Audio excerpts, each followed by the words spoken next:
শিক্ষা ব্যবস্থা জাতীয়করণ চাই। এক দফা এক দাবি।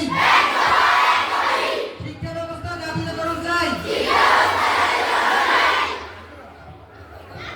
এক দফা এক দাবি। শিক্ষা ব্যবস্থা জাতীয়করণ চাই। এক দফা এক দাবি।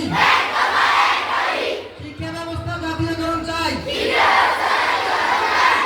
এক দফা এক দাবি। শিক্ষা ব্যবস্থা জাতীয়করণ চাই। এক দফা এক দাবি। শিক্ষা ব্যবস্থা জাতীয়করণ চাই। শিক্ষা ব্যবস্থা জাতীয়করণ করলে তোমাদের লাভ আছে নি? কিভাবে শোনো, তোমাদের বেতন এখন নিতেছি কত আমরা? 200 থেকে 250 150। যদি জাতীয়করণ করা হয় তাহলে একটা সরকারি স্কুলের বেতন হলো 20 টাকা থেকে 30 টাকা। তাহলে যদি জাতীয়করণ করা হয় তাহলে আমাদের সবাই লাভ।